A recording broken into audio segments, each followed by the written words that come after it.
Broadcasting from Baltimore, Maryland, this is 5x3 Radio, where strength is for everyone.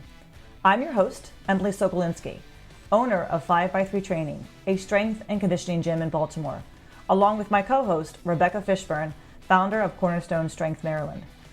Each week, Rebecca and I will discuss the ins and outs of strength training, why there is a no one-size-fits-all approach, and why strength is so important in our daily lives. Thanks for spending some time with us today. Now, on with the show. Hi, everybody, and we are back, 5x3 Radio, here with Rebecca. It is Sunday. We never record on a Sunday. It's a special day. It's actually my wedding anniversary today. Yeah, Emily is so dedicated. I'm so dedicated that I'm taking time out of my day of celebration of 17 years with my husband to podcast. It's actually really nice. I have the door closed. You're like, I need a break. I'm in my office. I was wearing new headphones that I've been given for our anniversary, and Diego said that they're to tune him out. That all I want on for my anniversary is to not listen to him. He actually gave them to me so that I would listen to my podcast without him having to hear, Oh, that's funny. My podcasting and my books. Yes, it was really a present to him, not to me, I think. Yeah, I had a friend in college who taught me that concept. So we always give his mother the present that he wanted. Oh, look, Mom, yes. I know you don't smoke, but here's a carton of Marlboros. Like my father years and years ago went out the night before Christmas to get my mother her Christmas present, and he bought her a Jefferson Starship album. I'll never forget this. And I was like, I don't think Mom's gonna want that. He's like, your mother will love it. And she was like, what? Why did you give? What kind? She had no words. She actually had no words. And then he keeps reminding her of the time that she bought him a shotgun for Christmas, and he was so touched. And she's like, I never bought you a shotgun. So I don't know where the memories come from, but I do remember the Jefferson Starship album because I was like, I think Mom's gonna like that. He's like, oh, she'll love it. I don't think she ever played that album. So last time we were here, we were talking about seasonal affect disorder and kind of the winter blues and how to get around, the time of year when it gets dark so early and we don't feel like getting out of the house and training, and some tips, to help us kind of jump through some of those hoops during that time. Today, we thought we'd just discuss something that really is coming up, which are the holidays. We've got Thanksgiving and Christmas. Actually, first, Emily, there's Halloween. Don't forget Halloween. That's right. Halloween. Well, Halloween will have already passed by the time this podcast comes out. Yeah, so. But that does not mean that people's pantries will not be no. And I have actually Halloween candy. I made a quick bypass of the candy corn the other day at Target, which really was drawing me to it, and I was like, no, must resist, because if I have a bag of candy corn in front of me, I won't have a bag of candy corn in front of me. I love candy corn. Yeah, I'm a fan. I love it. Candy corn. A lot of people think it's disgusting. So I have to learn how to, if I can learn moderation with that. But there's some things that I don't have moderation with, and candy corn, unfortunately, is one of those things. So you do the trick of just don't even bring it in the house. Can't bring it in the house. So I'll take it to the gym, and I'll eat at the gym. So the holidays, where our training gets disrupted, our eating gets disrupted, and our lives, we get disrupted. So it's just, everything comes at once. Thanksgiving comes, and then how many weeks later it's Christmas, and it's New Year's, and then bam, it's January 1st, 2023. And we start all over again. So we thought we'd discuss a little bit of what are some things that we could do to help us get through these next couple months, right? Because we're talking November and December, really, in regards to our training, in regards to our eating. Some similar tips, I think, to what we discussed last time, but talking a little bit more about the nutrition aspect too. We're not dietitians, right? We're not nutritionists, but we do have, some good ideas that we've shared with our clients. We've worked on ourselves that seem to work to help us find a balance at this time when food is aplenty. Yeah, and I mean, actually, though, Emily, for what it's worth, you and I guess both are precision nutrition one, True. True. nutrition coach, right? True. Not a So dietitian, not no, a no, but we're nutrition habit coach. based eating. Yes, actually, exactly. So let's just get into it. What are some things? What should we talk about first? We've got planning, we've got nutrition, we've got training. I think we should try to talk about maybe planning first. If you don't plan, what's the saying? If you fail to plan to fail. Yeah. Failure to plan is planning to fail. Mm-hmm. Yeah. So, I mean, it's like, I guess a lot of times, like a good rule of thumb that people might employ in a regular week, if they're trying, maybe not necessarily to gain weight or lose weight, but to stay just on track Right. with their weight. It's tough to be strict in tracking food all the time. So, sort of out of your 21 meals roughly, if you're having 3 a day out of the week, one Rebecca was doing her math earlier. I had to double check that. My times tables. So you have like one where you plan, like you're gonna go out and enjoy your meal and go to the restaurant and socialize and be with friends and not worry about, should I order the burger or not? Like how many grams of fat is going to be in there? Like one meal where you're just enjoying it. And that usually works out pretty well for most people. During the holidays, what ends up happening is that one celebration meal per week. Mm-hmm. I guess people a lot of times will talk about it as their cheat meal. Right. There'll be like a work party. So your neighbor will have an open house. There'll be like a club or organization that you're part of that is also having a holiday party. And these things just start stacking up throughout the week. And so it's multiple opportunities during a week to kind of overindulge, overeat, whatever. So, and it's good to enjoy the holidays. You get caught up in the holiday spirit though, and then January 1 rolls around and all of a sudden you're like, wait a minute, how did this happen? Right. Up on the scale or try and button your pants or whatever it is and be like, where did things go so wrong? Yes. So that's where the planning and the awareness, thinking about it ahead of time can kind of definitely help. Yeah. And I think as you're saying, if people are if they're working on their nutrition already, if they're tracking, whether they're using an app or they're using a food log, or they're just being more mindful of of what they're eating, they're focusing more on protein, they're trying to shop better when they go out to eat at restaurants, make better choices.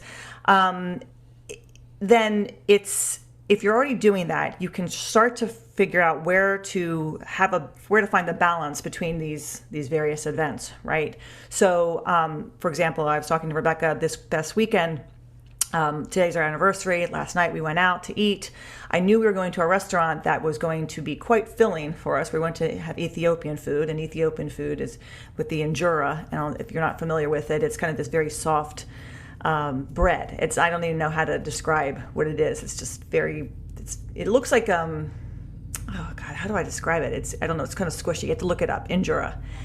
And you eat we get this vegetarian platter and we eat it with our hands with the injera, and we get a lot of food. And then we have this whole fish that's fried and it's delicious too.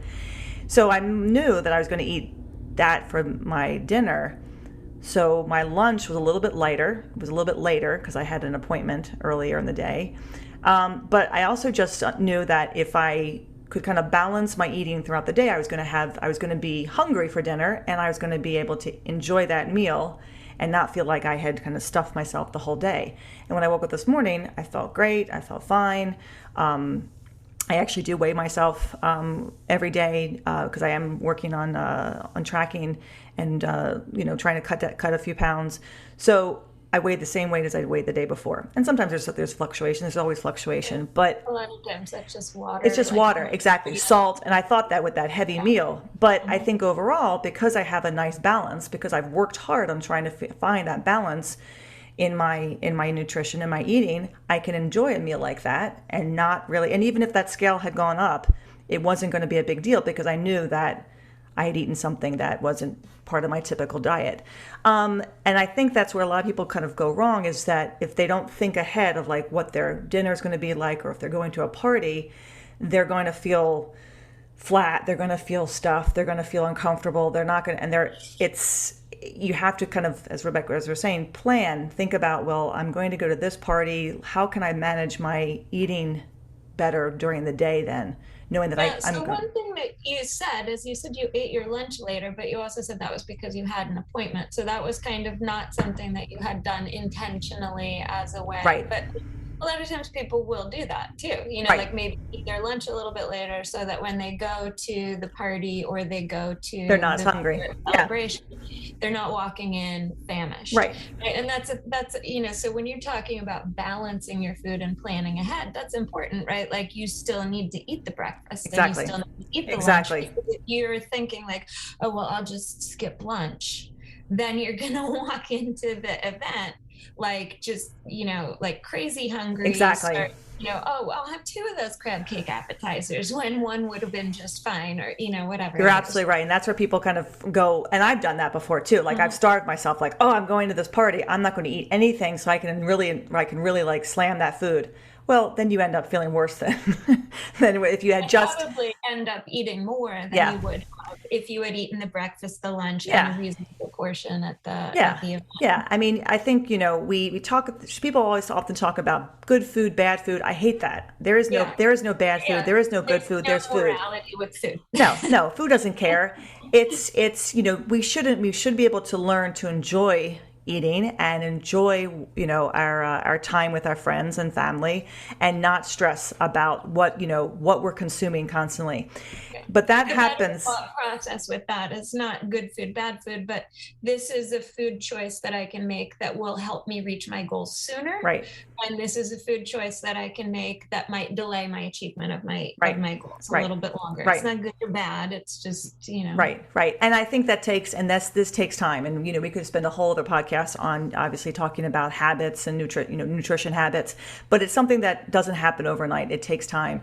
And many of my clients, if my clients start to, talk to me about eating and nutrition around this time of year, I say, you know what? Don't worry about it. Let's wait until January, especially if they haven't been actively doing this, right? Actively. I mean, I think it's a good time to sort of get some basic big rock habits. But not really obsess about it, right? Exactly.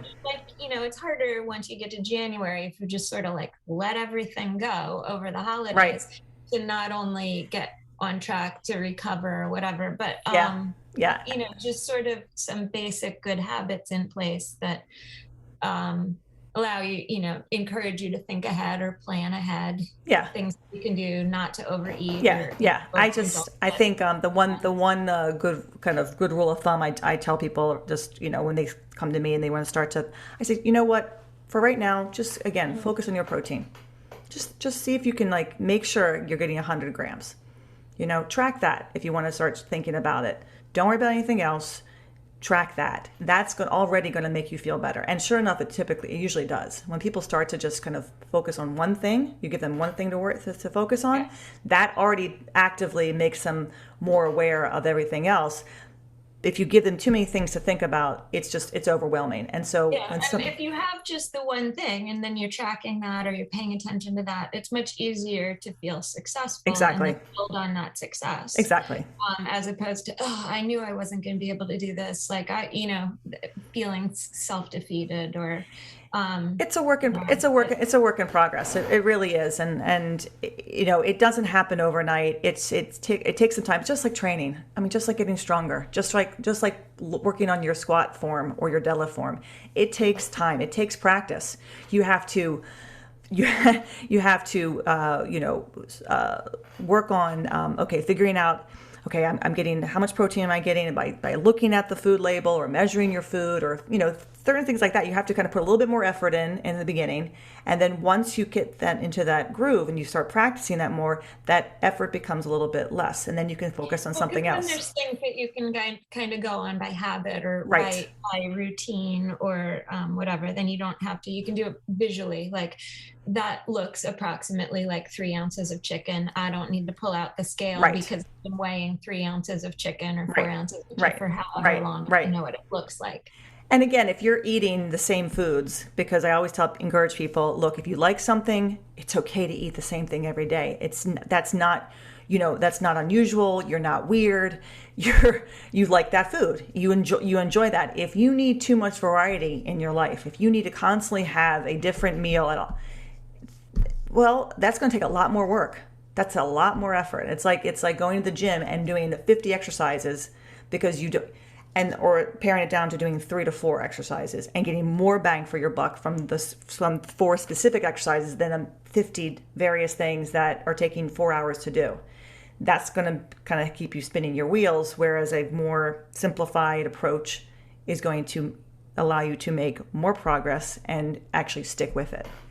So it's it's kind of challenging because you want to fix things right away, but you need to kind of slow it down and focus on one thing at a time. So that's nutrition. What about when it comes to our training? Because we're planning that, so now we've kind of got that, but now our gym sessions are getting interrupted. Yeah, well, I mean, same thing here too, right? Right. You got to plan ahead. You got to plan ahead. So it's like, I don't know, you sit down I usually will sit down on a Sunday and kind of look at the week ahead, kind of figure out what needs to happen when the grocery store trips are going to happen, all of that meal Right. planning stuff. People do a lot of that on the Sunday. Same thing. Look at your schedule. If you anticipate, I mean, and we've talked about this before, just in terms of training, like if you're going through a patch at work where there's a project due and you're swamped, and you know that that's coming up, that's going to happen, or over the holidays, you're going to be traveling, or you're going to have guests Right. staying at your house. Right. Be realistic about it, and it's always better to do something rather than nothing. And if you have a week that is just one that's jam-packed full of obligations or holiday events or things that are likely to interfere with your training, or I mean, people always seem to sort of shortchange their sleep. Like, oh, I'll get the training in, but I'm only going to get 5 hours of sleep. So you got to be realistic about it. And if you end up having to consolidate 3 days of training into 2 days of training so that you can get the main stuff done, and you maybe have to drop out some of the accessory lifts, that might be a better approach than shortchanging your sleep. Because once you're shortchanging the sleep and you're exhausted, the recovery is going to be harder. It's going to be harder to have willpower and make good decisions about your food and everything else when you're at the events, at the holiday parties. And also it just cuts into your enjoyment of whatever it is you're doing because you're exhausted. Exactly. So again, be planning ahead and being realistic about it. Everybody likes to think like, I'm sure I could do that, in an ideal world. It's not an ideal world. No, you have to be proactive, because if you are busy, if you have a busy schedule coming up, you have to as Rebecca said, take a look at your weeks. Start on Sunday. What's your week look like? What's work look like? If you have to take kids somewhere, what does that look like? Where can you fit in a training session? We've got a camp coming up, and I usually train on Sundays. I won't be able to train on Sunday. I could train after the camp, but I'll be exhausted. It'll be a long day. So I'll train on Monday. Monday's not ideal for me. I don't like training on Mondays after a morning of coaching, but I'll do it. It's my day. It's kind of like, I have a habit. I train. This is what I do. I'm also working towards our Stronger Together event in December, so I don't want to miss a bench session. Right. So there's that. There's kind of that. I've got a partner that I'm working with. I don't want to let her down, me down. I also enjoy this. It's not hard for me to get in and do this. It's enjoyable, right? And if you enjoy your training sessions, that's going to make it a lot easier for you to kind of find some flexibility in your week. But it's like you're talking about there too, and we mentioned this in another podcast. If you're training as opposed to just exercising, it's easier to make the That's choices. right. It's easier, That's like you've right. got your reasons why, and then it's easier to say, okay, well, this lift is the most important. These are the big rocks. These are the things that I need to accomplish, and the other stuff is just gravy. Yes. Um, Actually, that's a very bad mixed metaphor. Rocks and gravy don't go well together. But also, I mean, I think also, I hope that anybody who's listening to this podcast and is lifting, is strength training, is enjoying what they're doing and enjoying the process, right? So you don't want to get frustrated with yourself or beat yourself up because you can't do something one day. Maybe go for a longer walk, right? Maybe decide, this week is going to be what it's going to be. I've got, a half an hour of this. I've got 45 minutes. I'm going to see what I can do. I'm going to go in. I'm going to talk to Emily if there's somebody coming to me, and say I've got 45 minutes. What's the best approach for my day? And they know this. They've heard it from me 1,000 times. Better to kind of come in. You'll feel better. Yeah. You'll feel better. I think that's really the main thing. Is like if you make it in, there's that feeling of like I've accomplished something today. I've accomplished it, and that's a better feeling than anything. Which is like, whew, man, I feel so much better. I got some energy out. I moved some weight. It wasn't my full session, but I did something, and I can now approach the next event in my life right now with a little better, like, whew, I did it.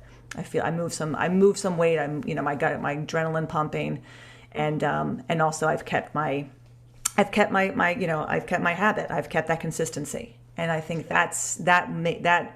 And usually people have a really good session as a result of that, right? They come in, they have a great session because they know they're going to focus on one thing. They're going to get in, they're going to get out. They put all their energy into that. They feel, not only do they feel great when they leave, but they've also, hit a new weight, let's say. Well, I think, like you're talking about with the training, but I think it also applies to, the nutrition piece that we were talking about before. Mm-hmm. You're talking about people making choices Yes. and recognizing that they have agency in these situations. So even though the week feels like it's out of control, you're making choices about how you're going to respond to that in terms of your training. You show up at the holiday party, you're making choices about like, am I going to have this, I don't know, bacon covered appetizer, which is going to be like a high fat food, or am I going to have this dessert, which is also going to be, and sort of making choices. Mm-hmm. And feeling that allows a person to feel in control of a situation that might otherwise mm-hmm. feel mm-hmm. like life is just throwing too many, work snafus at you, right. or holiday stresses. And so realizing that you are in control, that you have agency, that you can make choices even when things are feeling like they're out of control, allows a person to feel better. Yeah. And I think that we don't recognize, and this is going to go into something that Rebecca, you want to talk about too, about self-care, that the gym is self-care, right? I mean, that's a place for you to be there for you. And ideally, it would be. Ideally, go there and they feel like they have to punish themselves. And that's something they've eaten. And that really bothers me, because I was thinking about that today. I was putting my weights away because I trained this morning. Well, but it's a very prevalent idea in our culture. Like, okay, how many miles do I have to run to burn off this? Right. Instead of this feeling of like, I just put up this much weight. I just did this. I felt my muscles working. I felt I got a good pump. I mean, like today, like I was my bench. It's like I spent this time investing in my health. This was me. Yeah, this was my time today. I spent an hour and 15 minutes, and I try to get, and I because I don't have like 5 hours to train. I don't train for 5 hours. I really try to get in like an hour and a half. I just kind of try to pack what I can do. I do 4 days a week, so that's nice. I can split up my sessions.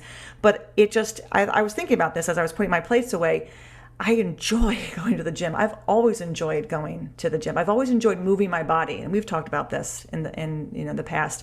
That as a dancer, as a young dancer, I was always doing something. I was always in the dance studio. I was always moving. I was always, active. And I just enjoy that. I enjoy moving my body and seeing what is capable of doing. So that is my self care. That is my Yeah. time for And myself. I And think it's not what's, selfish. It's not a selfish thing. It's not a oh, selfish thing yeah. at all. And I think people sometimes feel like if they go to the gym, that this person is going to be upset because, if that person's upset, they don't understand you, and they really shouldn't maybe belong in your life, because it is a sense of, you're doing something good for yourself. I mean, hopefully you're there for the reason of becoming a healthier individual, right? Not burning calories, not trying to punish yourself. I did that. I did that years ago. That's not why I go now. I go for a completely different. I train for a completely different reason now. But ultimately, it just always makes me feel good that I've moved my body in such a Yeah. way. Yeah, I think it's unfortunate that a lot of times, like the idea about exercise that gets pushed or that gets picked up by advertisers or whatever is this sort of like exercise as penance Yeah. for Oh, yeah, I something that know. yeah. And so if you can kind of And you and see, I think people fall into that real easily during the yeah, holidays of because they course. know they have gone to the open house, holiday open house, or the work party and had, like And you see that extra. too. You see that, like, when if I'm looking up some like nutrition information, right? I'll pull up something and I'll see the nutrition information, and then at the bottom it'll be like, you need to bike for half an hour to burn this, and I'm like, really? Really? That, I mean, that is what still kind of, it's right there. So people see that and they go, oh yeah, if I eat this, I better go to the gym tomorrow. I mean, and there's so So much. I think Yeah. if you catch yourself falling into that trap, which we're saying is easy to do, that gets a lot of publicity, try and flip the script, try and come up with a different narrative around that, which is basically what you're describing, an attitude of curiosity, or like, what can I do, amazement at what your body can Right. accomplish, Right. and try and like sort of shift, maybe I don't know, whatever, gratitude gets a lot Mm-hmm. of Yeah. Yeah. publicity these days, and maybe that's sort of like but if you can sort of approach your gym time as an opportunity to be grateful for what you're able to do, grateful for that time of, maybe you need to decompress and have some peace and quiet Mm-hmm. from the chaos of the Mm-hmm. holidays, and just sort of shift into that mindset as opposed to one where you're trying to go to the gym to punish yourself or Yeah, and feel, and if you don't make it in, and this is the thing too, it's like if you don't make it in, to feel bad about yourself. Like, yeah. don't, you shouldn't. I mean, if you don't make it in that day, it's a day. I had jury duty 2 weeks ago, right? I didn't make it in. I okay. Me, how many years ago, would have been really pissed. I would have Mhm. been upset. I would have been like, God damn it, I missed a day. Now I suck. I'm gonna gain 5 pounds. I'm gonna lose all this strength. Now it's like, I'm looking around. I'm looking around at all the people, the jury, and I'm thinking to myself, none of these people are thinking about missing a day at the gym. I'm almost positive. I'm the only one who's like, God damn it, I'm missing squat day. But and that goes through my head, like, it's Tuesday. Well, Tuesday is squat day. I'm missing my squat day. You know what? That's okay, because I'm a jury duty, and it is what it is. But it's you have to kind of know that there's going to be a day where things aren't, a week, even maybe even 2 weeks. My mother-in-law was in town. Diego had a very hard time getting to the gym. It just was hard. He got in when he could. Right. He got in when he could, and he was really up. He likes his routine. We all like our routine, but sometimes our routine gets interrupted. Well, he had a very nice visit with her, so it wasn't like she came, he couldn't get to the gym, and he had a poor visit. It was a good visit. It was very lovely having her here, and he was, happy when she came. Well, no, he was happy when she left, but he enjoyed the time he had with her. But he was more Yeah. like, we all like our routine, but sometimes our routine will be interrupted. We need to be flexible. We need to acknowledge that it's going to be interrupted, and we need to plan for it accordingly. If we, as much as we can, right? As much as we can, and it's always a work in progress. Speaking of self-care, because I mentioned the gym as a kind of a place, other self-care Oh, items that we can yeah. we can I talk mean, about. like I was You saying mentioned before, I sleep. think sleep is a huge big deal, and And I think that's something that culturally we undervalue. There's Absolutely. people always sort of bragging about, and it is sort of bragging about how exhausted they are, how busy they are, Yeah. and being busy to be busy isn't great. And I don't, I mean, everybody's a little bit different, but I mean, you see often 7.5 hours sleep marked as sort of a minimum benchmark Mm-hmm. for um, a reasonable amount of sleep for people. It also depends on the quality of sleep. Some Right. people can, be in bed asleep for 10 hours and still not get, as much benefit as Yeah. somebody Yeah. got, so it's like there's things that you can read about to do for better sleep hygiene, staying away from devices, computers, cell phones, all that sort of stuff, the blue lights. Mm-hmm. For a while before bed, having like a relaxing bedtime routine, something that allows you to, just sort of let the cares of the day disappear. Some people have to keep like a pad of paper and a pencil next to Yep. their bed so that if they wake up thinking about something, they can just jot it down, let it go, forget about it, and go back to Yeah, sleep. that's an idea. Yeah, Um, I never actually thought about that, but that's something that, yeah, because people have so much on their mind. And yeah, if you're that lying wouldn't help awake, me because yeah. once I wake up and I'm thinking about the thing, I just perseverate. Yeah, it's we have to we also have to make sure that if we don't get a good night of sleep, we don't try to push ourselves the next day, right? And always just try to, you know, maybe approach our training with, let's see how it goes today. I had one of my young ladies, do just that about a week ago. She came in, she's like, I'm really exhausted, I'm really tired, I'm not sure what I can do today. And I just simply said to her, warm up, see how you feel, and be okay with making the modification, making some adjustments to your training today. If you're not up to it, you're not going to push that weight. It's okay. Better to like get in, do something, move the bar. And after her first, I think she was benching and pressing. After her first set or so, where she was warming up, I said, "How you feel?" She goes, "I actually feel better." So just that kind of giving yourself permission to make changes, when you come in, because even if you're not exhausted, if you have enough energy to do something, it may not be exactly what you want to do. You were planning on doing that day, but nothing should be said, nothing's ever set in stone. Even if it's written in pen, it can be scratched out.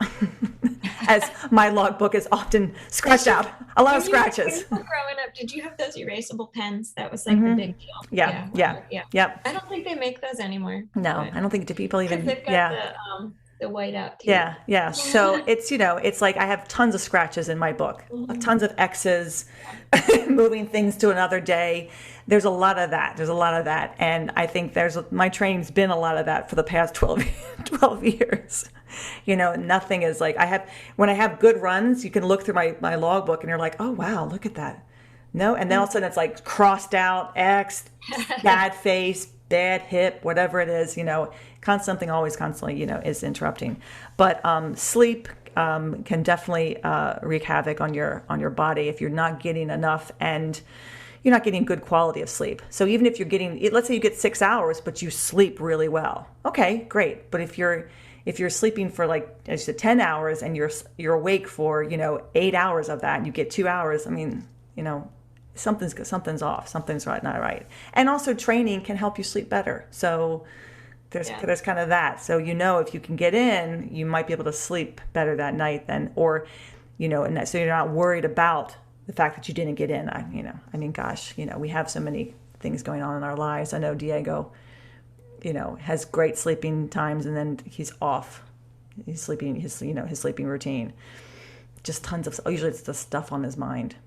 Yeah, Stuff on his yeah. mind, and that's for a lot of us. And then as we get older, we sleep even less, right? And we wake up early, and then we go to bed, and our sleep is all off. Oh no, see, so I get up pretty early, but I usually go to bed pretty early. Yeah. Emily went to bed super late on Friday night because we went to Hamilton. It was very Oh, exciting. Yeah. what time is super late? Like 10:30? No, it was 11:30. It was nearly midnight by the time I That's went late. to That's bed. late. That's That's late. crazy. That's crazy. The next Woo! day. Wild child. Yeah. I can't go to bed until probably 10:30 is, if I'm in bed like at like 9:30, 9:45, I don't sleep very well. I actually have to kind of push it till about the 10:30 time, and then I sleep great. That's about right for me. So I just knit. I knit and listen to podcasts or See, but watch. that's like the thing. It sort of lets your That's mind me, relax. exactly. Yeah. And then I get That's in your bed. mind. Then I read for about 2 seconds, and I'm out. Yeah, it's like I sort of have this like if I have a night where it's like, we're not busy doing stuff, I've got like this little bedtime routine that involves reading. I've got like two phases of reading in bed. Hmm. There's just sitting up reading in bed, and I will like fall asleep sitting up. I stop myself just before that point, go brush my teeth, and then I move to phase two, which is laying down and reading. Ah, Technically, you're not supposed oh, to be reading in your bed. That is not good sleep hygiene. really? It trains your brain into thinking that your bed is for something other than sleeping. Oh, According to these people who talk about good sleep hygiene, your bed should only be for sleeping. so I should tell Diego because he always reads in bed, and he's Yeah. not sleeping well. So maybe he needs to sit in the chair in our In the room, chair next to the and bed. then move to the bed. And then See, that must be why when I knit, it like really kind of calms me down. It kind of, right? And then I lie. You should be doing it in the chair next to the bed. Well, I don't do it in the bed. I don't. I actually knit. I knit downstairs, or Mhm. I've been knitting in my office. That's So your phase one. exactly. So and then I get in the bed, and then I grab the book. But really, I should either read there or knit, and then lie down. Ah, see, I've learned something new today, everybody. I hope you have too. So we talked about planning. We talked about having flexibility, which is something kind of like across the board. I think is a theme of ours. Yeah. Have flexibility in your training. Flexibility and the ability to forgive yourself. Exactly. I Move think on. It's too a many. new day. Do the thing differently today. Too many of us have those olive branches constantly just out, and we need to put them away and be a little bit kinder to ourselves. And then also finding a balance with our with our self-care and our nutrition too. So I don't know if you have anything else to add to that, but I think I'm pretty satisfied with what we talked about. Good stuff. I hope everybody enjoys their Thanksgiving, because I know this podcast is coming out probably right about around Thanksgiving time. So enjoy the time with your family and your friends.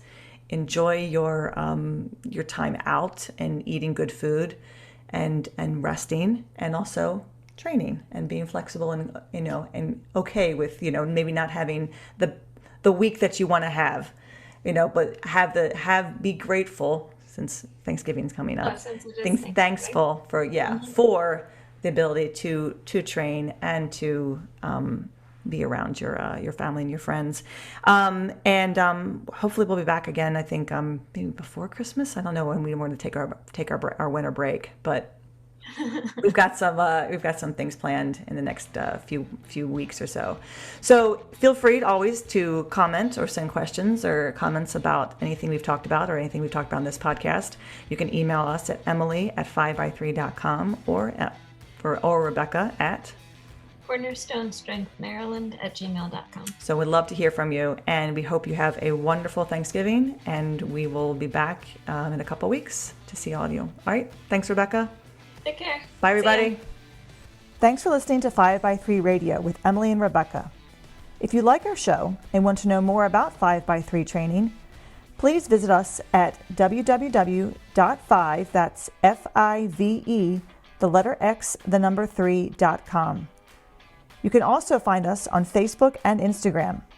To learn more about Rebecca, please visit her website, cornerstonestrengthmaryland.com. Thanks for listening, and have a great week.